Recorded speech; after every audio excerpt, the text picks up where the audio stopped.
అంతర్జాతీయ సాంస్కృతిక మహోత్సవం లోక్ మంథన్ హైదరాబాద్ లో ప్రారంభమైంది. హైదరాబాద్ శిల్పారామంలో 4 రోజుల పాటు జరగనున్న ఈ ఎగ్జిబిషన్ ను మాజీ ఉపరాష్ట్రపతి వెంకయ్య నాయుడు ప్రారంభించారు. ఈ కార్యక్రమంలో దేశ విదేశీ కళాకారులు పాల్గొన్నారు. ఆర్ఎస్ఎస్ తో పాటు దాని అనుబంధ సంస్థల ఆధ్వర్యంలో లోక్ మంథన్ పేరుతో కార్యక్రమం నిర్వహిస్తున్నారు.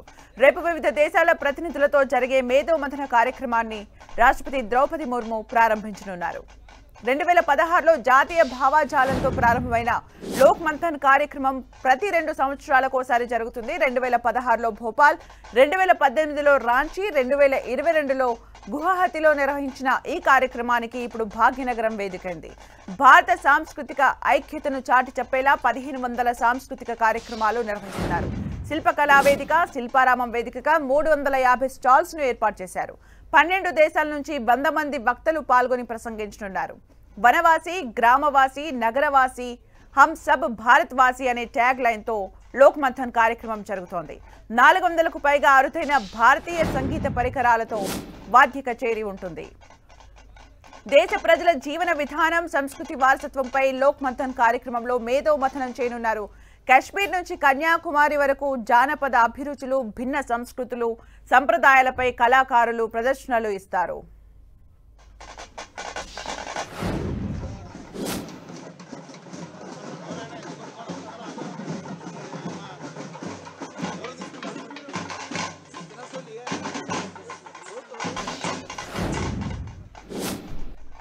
జరుగుతున్న లోక్ మంథన్ కార్యక్రమంలో భాగంగా ఇక్కడ ఏర్పాటు చేసిన ప్రదర్శనను ప్రారంభించడం, తిలకించడం, ఆ సంగీతాన్ని ఆలకించడం, గమనీయమైన ఈ కార్యక్రమాలను వీక్షించడం, ఇవన్నీ కూడా చాలా ఆనందంగా ఉంది.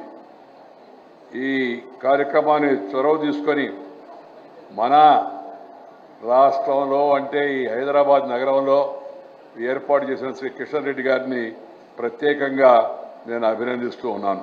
అండ్ లిటరేచర్ ఈరోజు మనందరం కూడా మీరందరూ ఈ రోజు నుంచి 4 రోజుల పాటు జరిగే ఈ ప్రదర్శన చూసేందుకు అవకాశం భాగ్యనగరం వాసులకు కలుగుతూ ఉంది.